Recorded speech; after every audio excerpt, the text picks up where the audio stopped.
Predictive parsing table is a two-dimensional table where rows are indexed on the basis of variables in the grammar and columns are indexed on the basis of terminal symbols. Entries in the parsing table, they are either blank or they are containing some production. Blank entries are denoting error conditions.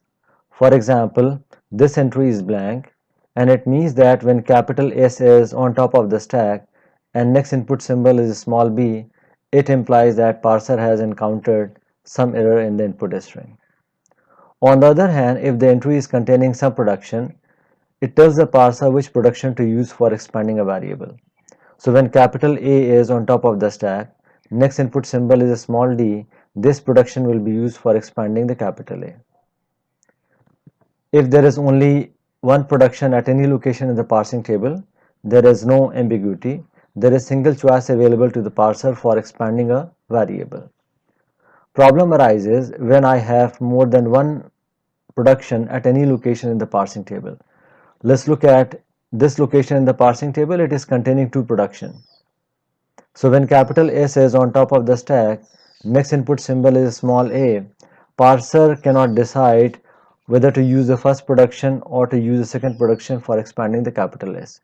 And this is known as the conflict in the parsing table. So if there is a conflict in the parsing table, uh, parser cannot do the parsing on the basis of such a parsing table. How do we obtain the conflict in the parsing table? Let us now look at this. Now this parsing table is obtained for this grammar. If I look at the production of the variable capital S, this production will be added at the location first of small a, capital B, small a, and this is containing small a. And similarly, this production will be added at the location first of small a, capital A, and this is also containing a small a. So first of this is containing a small a and first of this production is also containing a small a. So this production will be added at the location s comma small a, and this production will also get added at the location s comma small a. So that is why we see that conflict is arising in the parsing table. At the same location I have two production in the parsing table. One of the reasons for the conflict in the predictive parsing table is that the grammar is not in the suitable form. So in order to eliminate the conflict, we'll modify the grammar and we'll bring it to the suitable form, and then from the modified grammar we'll obtain the parsing table. One of the modifications that we make in the grammar for bringing it to the suitable form is applying left factoring. Let us understand this with the help of the example that we discussed just now. This is the grammar that we have taken, and for this grammar predictive parsing table is this one, and this predictive parsing table is containing the conflict at this location. We can apply left factoring to the productions of the variable capital S. So when we apply the left factoring, these two production of the grammar, they get modified like this. Capital S derives a S dash. We are introducing a new variable S dash, and from S dash we are deriving capital A, and another production is from S dash we are deriving capital B, small a. From capital S we have single production. This will get added at this location because first of the right hand side of the production is a small a. From S dash I have two production. This production will get added at the location first of capital A. First of capital A is a small d, so this will get added at this location, and this production will get added at the location first of capital B, small a. First of capital B, small a is a small b, so this production got added at this location in the parsing table. Now you can see that in the new parsing table the conflict is not there. So in this case we applied left factoring to the grammar, we brought the grammar to the suitable form, and then we obtained the predictive parsing table from the modified grammar, and the new parsing table was not containing the conflict. Let's now take another example, and in this example we'll first of all understand what is the reason of conflict, and then we'll do the analysis for eliminating the conflict. The grammar that we have taken is this one. This grammar is representing or accepting if then else statement. If then else statement is represented in abbreviated form in this grammar. Small I is a terminal symbol representing if keyword. Capital E is variable representing Boolean condition. Small t is terminal symbol representing then keyword. Capital S is the statement which is there in the then clause. S dash is the variable representing optional else clause. This production capital S derives a small a is representing some other statement which could appear in the then clause or it could appear in the else clause. This production is representing else clause. Small e is representing else keyword, and capital S is representing the statement which is there in the else statement, else clause. This production is there to make else clause optional, and small b is representing some Boolean condition. It is a terminal symbol. Now for this grammar, let us first of all construct a predictive parsing table. Let us determine for each production as to where they will get added in the predictive parsing table. This production will be added at the location whatever is the first of this. It is beginning with the terminal symbol. First of this will contain a small I. So this production will be added at S comma small I. So here this production has been added at location S comma small I. This production will be added at the location whatever is the first of this. First of this contains a small a. So this will be added at the location S comma a. So here it has been added. This production will be added at the location whatever is the first of this. It is also beginning with the terminal symbol a small e. So first of this will contain a small e. So this production has been added at the location S dash comma small e. In order to determine where this production will be added, let us calculate the follow. First of all, let us calculate the follow of capital S. Follow of capital S, since it is a starting variable, so dollar will be there in the follow of capital S. And let's look at this production. Whatever symbols which are there in the first of S dash, they will be there in the follow of capital S. First of S dash is containing a small e, so follow of capital S will contain a small e. So let me add a small e to the follow of capital S. So these two terminal symbol will be there in the follow of capital S. Let us now calculate follow of S dash. Follow of S dash, when I look at this production, I can say that whatever symbols which are there in the follow of capital S, they will be added to the follow of S dash. Follow of capital S is containing dollar and e, so dollar and e will be added to the follow of S dash. So follow of S dash contains dollar and e. Now coming back to the epsilon production, S dash derives epsilon. This production will be added at the location follow of S dash. Follow of S dash is containing dollar and e. So at the location S dash comma dollar, this has been added, and at the location S dash comma e, this production has been added. This production is simple. It will be added at the location whatever is the first of this. It is a terminal symbol. So first of this will contain a small b. So this has been added at the location e comma a small b.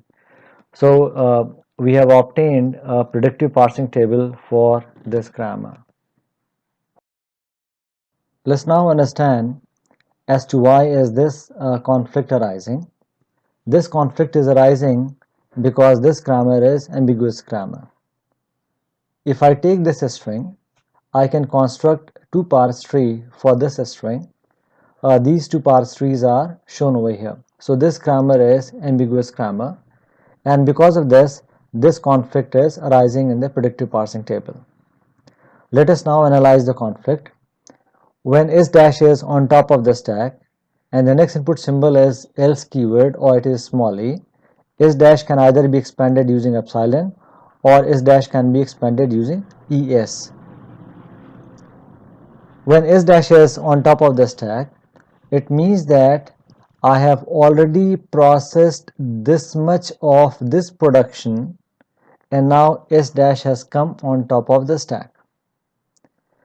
If I use epsilon for expanding S dash, it means that else keyword which is there in the input buffer, we are not associating that with the closure step. On the other hand, if I expand S dash using this production, then that means we are associating the else keyword which is there in the input buffer, next input symbol, with the closure step. So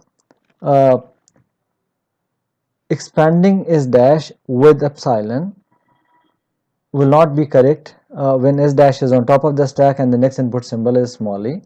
So this choice I can eliminate and I'll prefer the second choice, which is S dash derives es. So by using the analysis, I was able to eliminate the conflict that was there in the predictive parsing table. I told you earlier that left recursion causes problem in the top-down parsing. So now we'll take example of a left recursive grammar and we'll construct predictive parsing table for such a grammar. The grammar that we have taken is this one, and you can see that this grammar is left recursive. So let us now construct predictive parsing table for this grammar.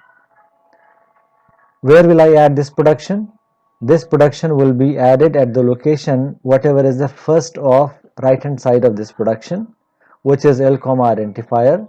First of this is identifier, so this production will be added at the location L comma identifier, so here it has been added.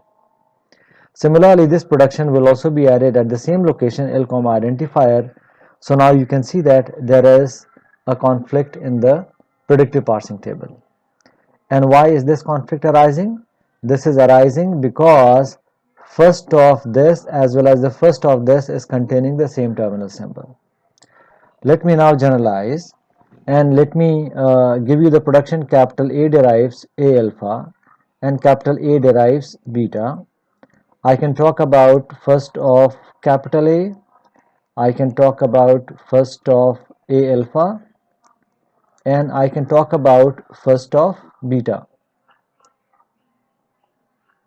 I can talk about first of beta. Now, where will I add this production? This production will be added at the location first of beta. Where will I add this production? This production will be added at the location first of A alpha. First of A alpha will contain all those terminal symbols which are there in the first of capital A, and first of capital A will contain all those terminal symbols which are there in the first of beta. So that means the symbols which are there in the first of beta, they will also get added to the first of A alpha. So there will be terminal symbol common between the first of A alpha and the first of beta. So these two production will get added at the same location in the parsing table, and this will give rise to conflict in the predictive parsing table. Now we'll talk about the class of a grammar, and predictive parsing table for this class of the grammar does not contain any conflict. This class of the grammar is known as LL1 grammar. First L means that we are scanning the input from left to right direction. The second L means that we are performing leftmost derivation. Significance of 1 is that we are looking at one input symbol at any step of the parsing to take parsing decision. What are the properties of this class of the grammar so that there is no conflict in the predictive parsing table? Let us now analyze this. Let's assume that I have two productions of the grammar, capital A derives alpha and capital A derives beta. Where will I add the production A derives alpha in the parsing table? I will add it at the location first of alpha. A comma first of alpha. This is the location where I'll add this production in the parsing table. If first of alpha contains epsilon, if first of alpha contains epsilon, then this will also get added at the location follow of capital A. So the production capital A derives alpha will get added at the location first of alpha, and if first of alpha is containing epsilon, then this production will also get added at the location follow of capital A. Similarly, production capital A derives beta, where this will get added in the parsing table, this will get added at the location first of beta, and if first of beta is containing epsilon, if first of beta contains epsilon, then this production will also get added at the location follow of capital A. Now, if there is any terminal symbol common between first of alpha and first of beta, then these two production will get added at the same location in the parsing table, and there will be a conflict.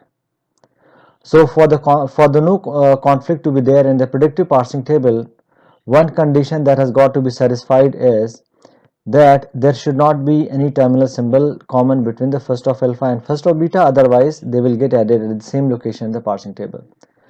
So both alpha and beta do not derive a string beginning with the same terminal symbols. On the other hand, if first of alpha is containing epsilon and first of beta is also containing epsilon, then also both of these production will get added at the same location in the parsing table.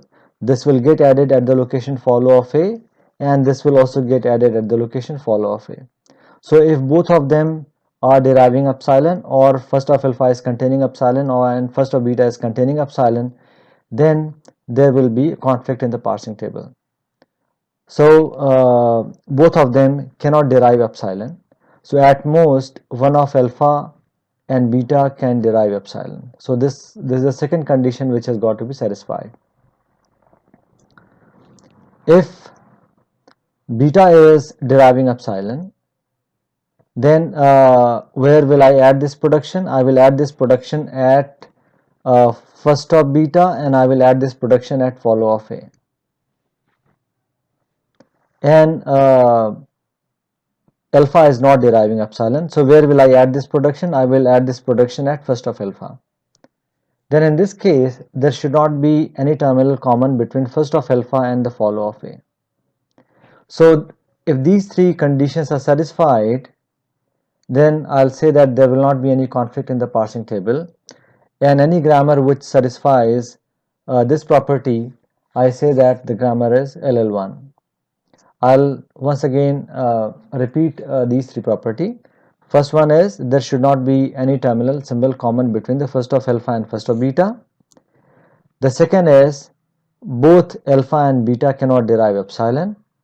The third one is if beta is deriving epsilon, then there should not be any terminal symbol common between first of alpha and the follow of A.